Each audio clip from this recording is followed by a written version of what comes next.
Episode 63 of the Rated RR podcast. Rish Roshan Rai here, along with Ziaul Raushan and our guest for this one, a Singapore Cup champion, Anders Aplin. Anders, welcome to the show. How are you doing? What have you been up to since the end of the season? Still in recovery mode. Still very much aching from that final. But yeah, thanks for having me. I'm sure the aching is helped by the fact that you won the cup, the first ever trophy for Hougang United. How do you feel collecting that winner's medal and the trophy at the end? It was an amazing feeling. I mean, obviously we did not have the best of seasons in the league. So I think how we approached the cup was a bit of redemption. We knew that we had a strong side. We knew we had a bunch of really talented players, and what better way to end off the year and the season. Raushan, it was a really good final, wasn't it? I don't know if you were tuning in. You must have been. I know I was working on that, and normally these finals are such cagey affairs, right, Raushan? What was your view as a fan? Yeah, we spoke about it before we started recording this, and we did mention that it tends to be a cagey affair, but that was free-flowing, that was entertaining. I actually regret not coming down to the stadium. I should have, but it was all good watching it on TV purely because Roshan kept me company. I mean, Anders, it must have been great doing it for the Hougang Hools as well, right? I saw the celebrations were very good. Atmosphere was absolutely incredible. Could you sense that on the pitch, or do you sort of just shut it out when you're playing? There were a few moments where, you could feel the Hools really, supporting you, being, on your back. And it's really a huge push, especially when we went down the start of the second half. It's very easy to, drop your heads, but, we were fully aware that the Hools were there, full volume, full voice, and that definitely gave us a little bit of a push. And just to the point about the Hools, you talked earlier about having a bit of a difficult season. They've been there throughout, the ups, the downs, and there've been a few downs in the season. What do you want to say about the fervent support that the Hools offer? I mean, I'm immensely grateful for and the rest of the team are as well. The Hools, I don't know, there's just something about them that, it's unbelievable. I mean, it's really, as a player, I think the coaching staff also feel the same way that, we're not Hougang without the Hougang Hools. That's part of the club's identity as well. Is there an Anders Aplin song? The Hools have you? If there is, I have not heard it. You've not heard it?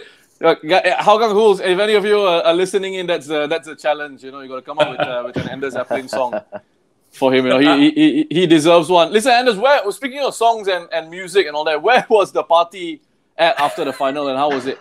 That was at Cafe Football, which has been one of our club's sponsors and supporters for quite some time now. So the team gathered there after we brought the cup along.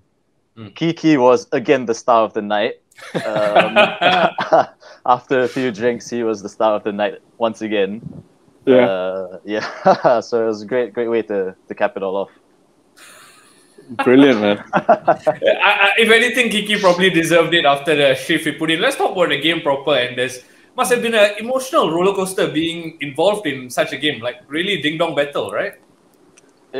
It was, and I felt in the first half we were a bit still in our shells a bit. Maybe the occasion was, the weight of the occasion was on us, but we kept our guns. In halftime, we went in, had a chat.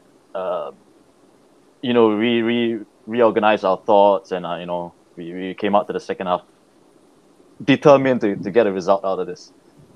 Do you remember what the message was at halftime, Anders? Because I remember watching the first half, covering it, and from my point of view, like you said, and that's what I said in commentary at the time, it didn't look like you guys were your usual selves. It didn't look like you were playing particularly well, but you were still in the game. What was spoken about at halftime? Were there any issues that you had to the team had to clear up? I think we had to keep faith in the players that we have, the quality that we have, the tactics. The coaches did their prep work, prepared us for that game, and I think it was a matter of keeping faith in the system and the structure, and whoever was the more hungry side going into the second half would be the one clinching it. And then you go 2-1 down. Very early on in the second half, you sort of go 2-1 down. Then does that sort of, what kind of impact, what kind of effect does it have on your mentality? Well, I mean, the bright side is that it was early in the second half. We had the whole half to claw our way back. But, the team we do have a few very seasoned players. Andre Moritz came in sometime into the second half. Zulfami. There are a lot of senior players who have experience playing in big games, and they were the ones who really, gathered the guys and rallied us. Moving on. You talk about big players in that team. It's hard to look past Kiki Krajcek, who had the headlines written just for him, and a brilliant tribute after that in terms of celebration as well. I want to talk about Krajcek's impact, not just on the game, but on the season as a whole. He's been an important player for Hougang United. What's it like having him in the team day in, day out, as well as on the pitch? Right, it's funny you mentioned. You know that the second goal he scored, the one that curled into the far post. Yeah. He does that in training. After training, he pulls a few balls to one side and he's just whacking this. So it's something he practices day in, day out, after training. And the thing about Kiki is he is a very, very determined guy. He is the first to arrive at Hougang Stadium for our trainings. And we train at 7 in the morning and he's already there at 6, 6:30. He's already there doing his stretches, doing his push-ups. He's there after training for a few hours after that. He watches his diet. He always has this Tupperware of, dates or whatever. So he really looks after his body. He really trains really hard. And it rubs off on the rest of the guys, especially the younger ones. Seeing someone like Kiki, how a professional should be conducting himself.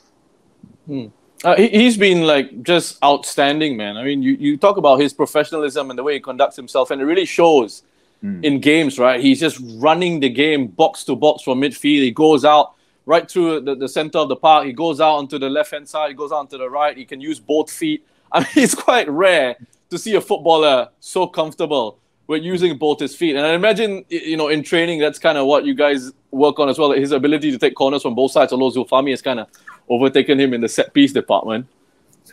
Yeah. Kiki is amazing, but he's... it's not just him, it's the whole environment in training. It creates this environment where everyone wants to do better. Everyone wants to become a better player. It's not just Kiki, Pedro performs in training. Andre performs in training. Some of the local guys as well. So the training environment is really geared towards, pushing ourselves towards excellence, if I can say that. Anders, I got to ask you at this point, you're in central defense, so the game happens in front of you, right? And you're seeing all these guys doing their thing. Do you ever find yourself in games going, that was just absolutely brilliant, you beautiful bastard, that was such a good thing? Do you ever find yourself thinking that, or are you just too focused on doing your own job? It's a bit of both. I mean, especially when the ball is high up on the field, you watch people like Shawal doing his magic on the flanks, Sahil, Zulfami pulling the strings. And then sometimes I gotta, snap myself out of it and, start to get Lionel to squeeze in tighter, get the fullbacks to come inside. But it's been a great privilege playing for a side like what we had this year. You touched on it there, Anders. Shawal Anwar, he's really caught the eye this season, especially in terms of a local player, right? What is it about him this year? It seems like a different kettle of fish. We know Shawal is always capable, but this year he just seems to have notched it up a little. What do you think has made it such a good campaign for him? Maybe it's fatherhood. I think he welcomed his newborn. He seems to be enjoying his football a lot more nowadays. I've been with him from the very beginning. We both were at Geylang together. We both came to Hougang at the same year. So I've seen him over the years and how he's developed, and he's really top player. It's wonderful playing with him. Not easy defending against him in training, of course. He has put the ball between my legs a bit too many times. All right. The thing is that with Shawal is I see the way you guys sort of utilize him tactically as well. And one of the things that he doesn't get enough credit for is his timing of movement in behind the opposition defense, and not just his pace, but his touch at pace is actually pretty good, right, Anders? I mean, you see it up close all the time. His ball control is one of the best I've seen, especially in a local player. And sometimes after games we do a recovery session, and it's about you place a bit of takraw, and you see the things that he does with the ball. It's just crazy. He can do bicycle kicks and land on his feet. Stuff like that. I'm still amazed at some of the things he can do. Another player who's caught the eye, Andre Moritz. Hard to look beyond such a player of such a caliber. We were all excited when he arrived in the SPL at the start of the season, but you got to work with him up close and personal. What was it like having a player of his pedigree within touching distance almost and working with him day in, day out? Well, I think the biggest benefit of having someone like him is really the experience that he has. Before the final against Rovers that day, he basically took the floor and he spoke of his previous experiences playing in big cup finals, and to know that you have someone like him wearing the same color as you going into the field with you is very reassuring. There's someone like him. Can you tell us? You said he took the floor and he was talking to you guys, and he posted on social media after that, right? To say it's 8 cup finals now, and he's never lost a cup final. Wow. What is this? He sprinkled some of this Moritz magic, apparently. What was he saying to you guys in the dressing room? Well, he basically said that that when it comes to cup finals, it's a one-off game. Whatever you have done in the season does not count. It's a matter of who wants it more. It's a matter of who is hungrier, who runs that extra yard, who covers more blades of grass. And really, I think his presence in the dressing room the whole season has been, very hugely beneficial to the team. Speaking of that presence in the dressing room, I know the dust is barely settled on the 2022 season, but he's come out on social media again saying that in all likelihood he wants to continue playing football. In all likelihood, him and his wife want to stay abroad. Could you tell us anything in the way of Moritz remaining in Orange next season? Well, I can't say for sure. I mean, I hope he does stay. His contribution, not just to Hougang, but to the whole league as well. I think the last time we had a EPL player was it Jermaine Pennant? Correct me if I'm wrong. Must be, yeah. I think that was it. But yeah, he's pushing. I don't know. He's about 35. Not as pacey as probably he once used to be, but the experience that he brings in is really, I think it can't be stated properly. It's really a huge help. Anders, what about you? Are you sticking around in Orange for next season? I hope so. I feel like I still have a few years left in the tank. And I have to, or I had to adapt certain aspects of my game. When I started off, I was a bit more aggressive, if I could say aggressive. Now I'm a bit more, choose my battles a little bit carefully. That was to me really evident in your battles with Boris Kapitovic, right? And I'm not just talking about the final, but I'm talking about the group stage game as well, the one you all won by a 1-0. Now, there haven't been many defenders in the league this year that have been able to handle Boris Kapitovic, but from what I saw, it looked like you did it perfectly. You limited his effectiveness just brilliantly. I mean, I know what I saw. I want to get your thoughts on how you sort of prepared for it and what the secret is to sort of keeping Boris Kapitovic out of the game. Well, leading up to the game, there was a lot of videos. So I actually got Scott, our video guy. I asked him to, feed me some information on Boris, and I went back and watched a few videos. And you kind of get a pattern on how he uses his strength, and he's a really strong guy. His finishing is top class. And I knew it when it came down to a physical battle, he would probably have that edge if I were to be frank and honest. So I had to look for ways to kind of close that gap a bit, play to my strengths, and play away from his strengths as well. And was that what exactly were those things that you were looking to do? Like perhaps not get too close to him, allowing him to have possession at times, and then when he turns, you sort of try and step in? Yeah, so I think the old me 3 years ago would probably fancy a physical battle, just going in hard.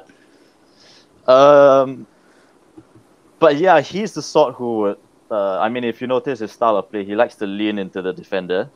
And if the defender kind of pushes back, especially if it's in the box, he goes down, right? Otherwise, he'll use it as a leverage, turn you. And the moment he's past you, it's pretty damn impossible to get back into his path. So, but there's a lot of it's not just that 1v1 battle. It's all about covering the spaces, pulling your fullbacks in to cover the space, getting your holding midfielder to squeeze the space in front of him. So it's a team effort, end of the day, to stop a player like Boris. Yeah, I can imagine that. And this, I just want to quickly zoom in on this point you make about 3 years ago, I might have done something differently. And then a while ago, you spoke about that maturity you've had.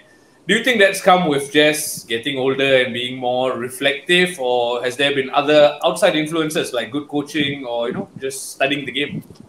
I would say it's a bit of both. I think, yes, age is slowly creeping up on me. But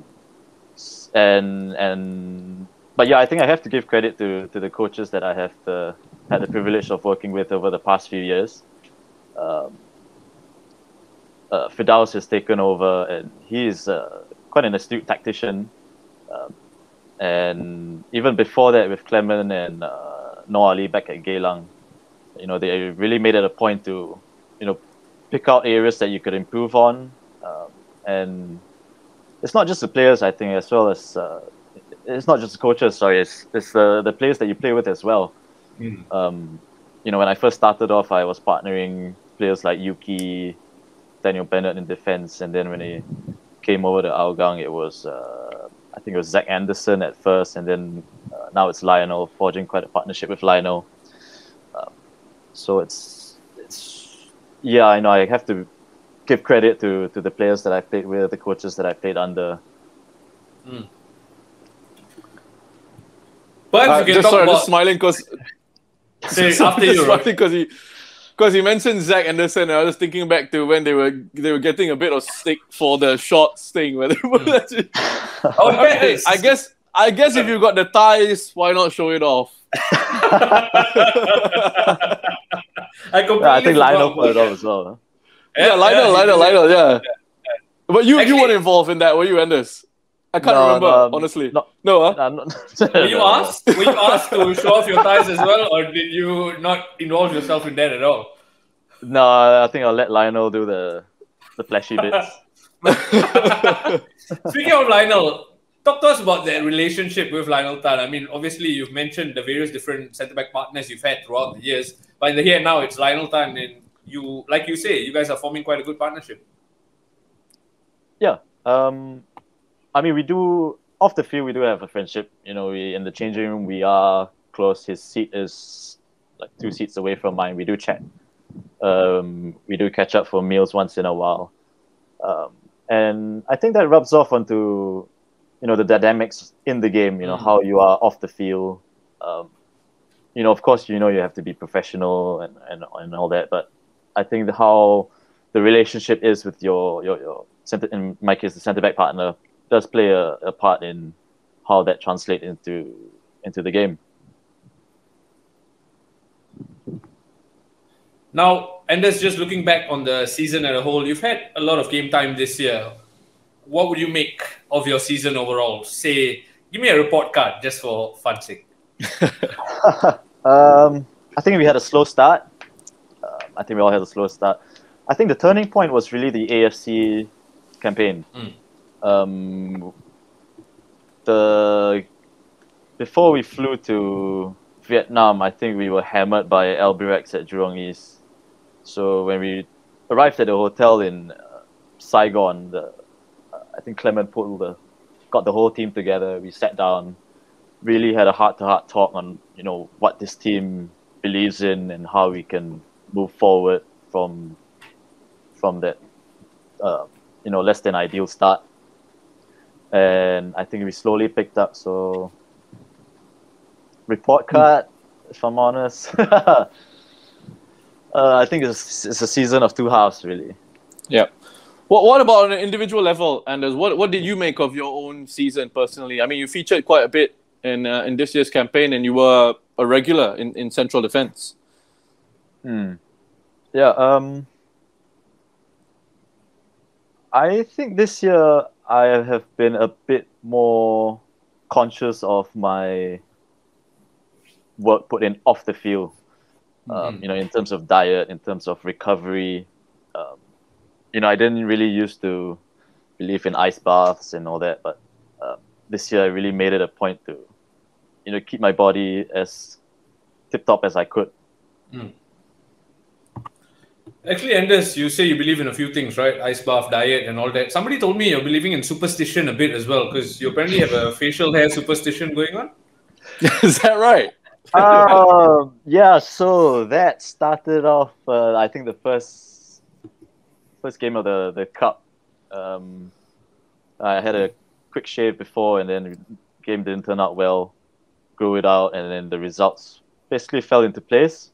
And I think I had a Adidas event. It was growing a bit long and a bit irritating. My girlfriend actually complained quite a bit that it was getting a bit prickly.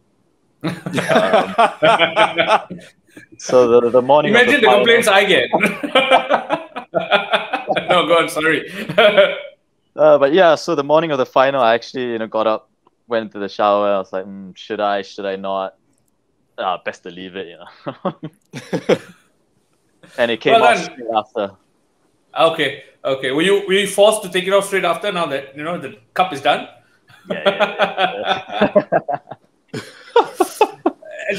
You mentioned the Adidas event. It was someone who attended the Adidas event who told me actually in my hunt for a photo of you. Yes, it was John Young who told me.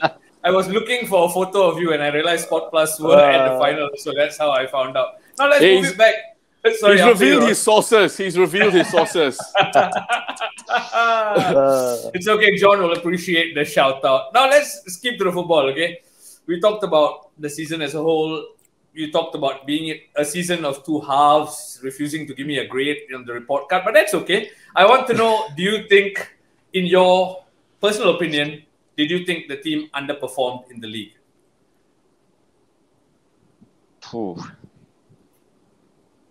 I think at the start of the season, that would be an honest statement to make. But I mean, we've always known that we have a quality side. If you look at the players, I mean, on paper we're a very strong side. Of course, football isn't played on paper; it's played on the pitch. But I think it was a matter of, like I said, keeping our faith, sticking to our guns, trusting the process, and it was never in doubt that we could get the results that we wanted. I think inconsistency was something that really plagued our season, especially at the start.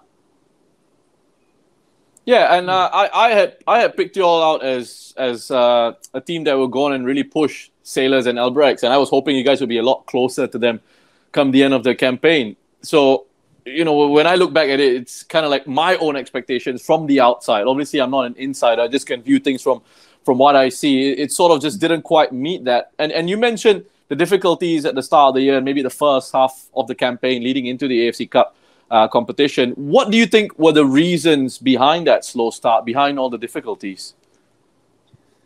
I mean, injuries did play a part. If you looked at the final, we started with two foreigners. I think it was two foreigners, right? Pedro and Kiki. Yeah. And I don't think there was a point throughout the season where we really had our full squad. I mean, no excuses. Injuries are part and parcel of the game, but maybe adapting to a new team, a new system was an issue at the start. But yeah, I mean, it's hard to pinpoint an exact reason for that slump at the start.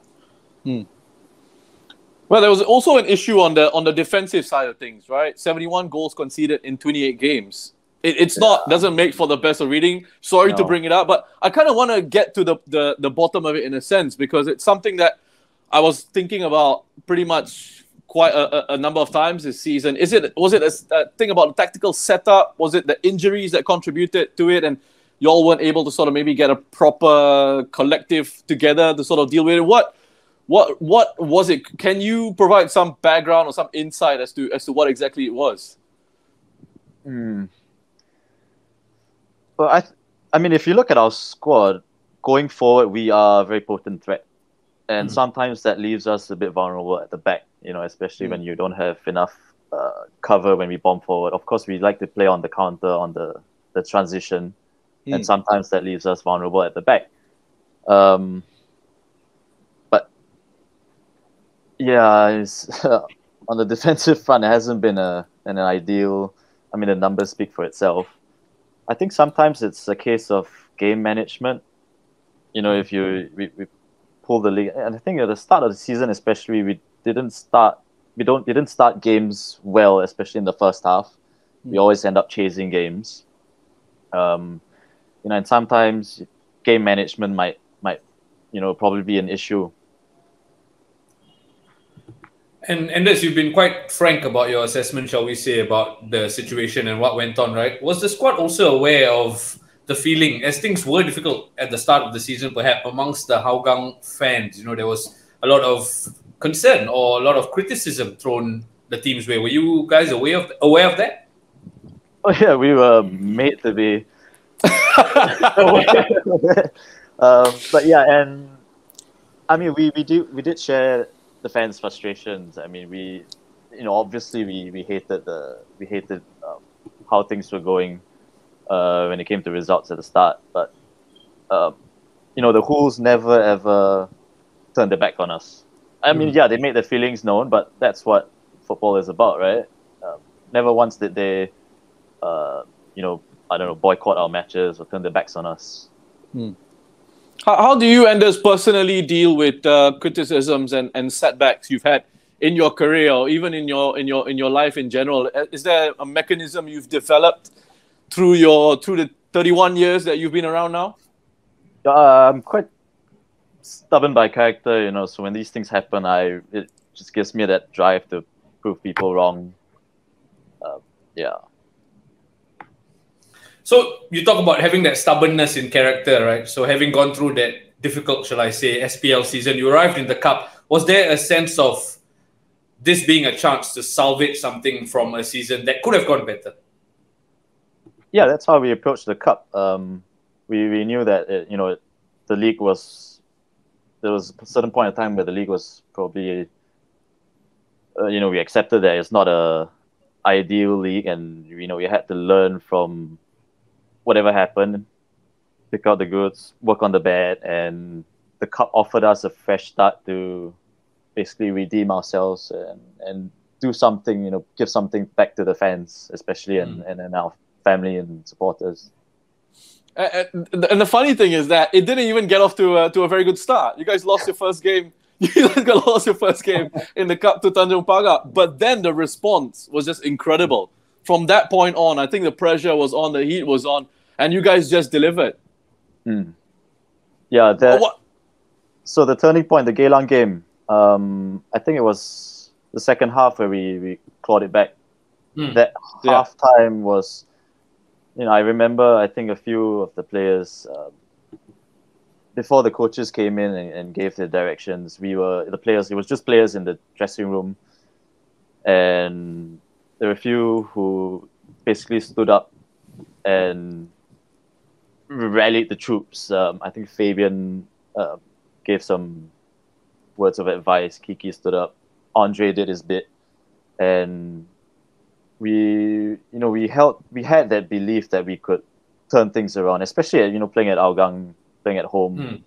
The fans were with us, and we were not gonna let it slip, basically.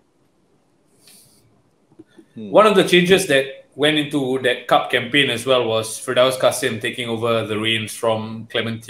Hearing different reports about different reasons. That's not what I want to get into. I want to get into what were the changes that Firdaus brought on board. Granted, he was part of the coaching staff all season long, but being in the top job, what were some of the changes he brought on board? Well, Firdaus has been with us for a few years, and he's so previously he and Clement worked together. Firdaus would focus more on the tactical play and how trainings are conducted, and Clement oversaw players and made sure everything was going smoothly. So I don't think there was a huge change when he took the hot seat. It was pretty much a continuation of, as you mentioned, he was sort of taking the training sessions and had this vision of how he wanted you to play. So it was kind of a continuation in a sense, I guess. Yeah. Yeah. Okay. But you spent a lot of time with Clement. You were at Hougang since 2020, right? So you guys would have known each other or have known each other quite well. What was it like working with Clement in that time? Well, I've known Clement since I was, I think, 15 or 16 when he was the NFA coach. I think back then it was called the NFA setup. And he's someone I really, really look up to. In the football world, he's very much like a father figure. He's given me advice, not just when it comes to football matters, but when things go astray off the pitch, he's always there providing support. He's someone who really cares about not just the players, but his technical team, the coaching staff as well. Have you had the Clement hairdryer experience? Oh yeah, many times. I don't know how he whips up the hairdryer when he has none, right? On that note, has he spoken to the team since you guys won the cup? We invited him down for that celebratory session at Cafe Football, yeah. And the cup is as much for him as it is for the rest of the guys. I think sometime last season there was a video of Clement dancing in a dressing room somewhere. I think one of your teammates must have posted it. Was there any dancing going on Saturday from Clement? Not that I saw. I was plenty from Kiki though. There's plenty from Kiki, yeah.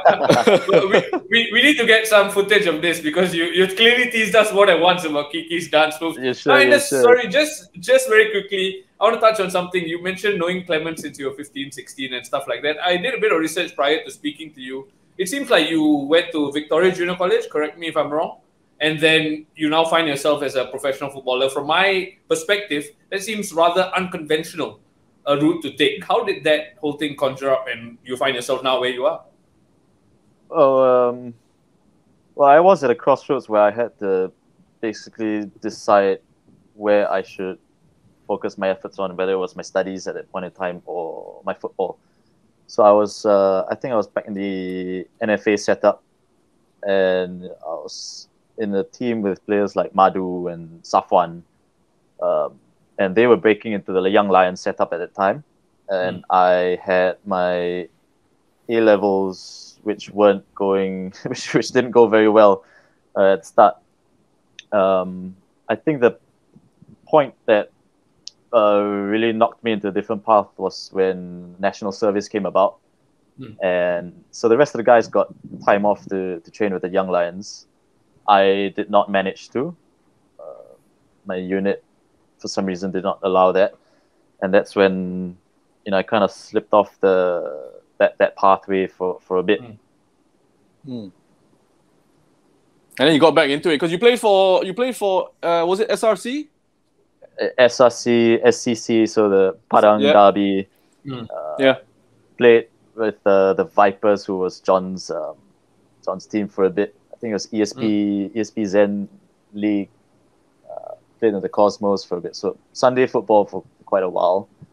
Until I think it was in my final year of university when Noor Ali gave the call, asked if I'm interested in a trial over at Geylang. And that's how you got back into it. The rest is history, I guess. Yeah. And initially I thought, it's going to be I'll just stick around for a year. It's good pocket money while I'm studying. And once I went in, I had a taste of what it's like it's you know Didn't want to leave it behind. yeah. Didn't want to leave it behind. Absolutely in love with it, right? Absolutely in love with it. One of the Yeah. probably one of the greatest jobs in the world to get paid to play football and to train. Exactly, yeah. Yeah, we've looked at your past. We looked at your career. We looked at we just touched on your road into the professional game a little bit. Well, what about looking ahead? What are your plans in football, Anders? Well, I would really much like to carry on as much as I can. It's it's such a big part of my life. It's not something that I can just walk away from. Probably even after my professional days are over, I would very much like to still be involved in some way or another. You mentioned a couple of names there when you mentioned growing up in the fraternity of the game, right? Safwan, Madhu. They've gone on to wear red. Do you harbor hopes of that? Despite your age, some might say, a bit old for the national team setup. What are your thoughts on that? I mean, I've had the opportunity to play twice for the national team. And, I think for every footballer, I think that should be the ambition, the driving factor, to one day represent your country. And to get there, I think it's just a matter of putting in the hard work. If it comes, it comes. If it doesn't, you've improved as a player, right? Yeah, absolutely agree with you. Rosh, anything else? No, man. I think we've squeezed him for as much as we possibly can in this episode. And I really appreciate you taking the time to speak to us and being honest with the insights throughout the course of the campaign. And congratulations once again on that Singapore Cup win. Cheers, thanks. It's just still aching, by the way.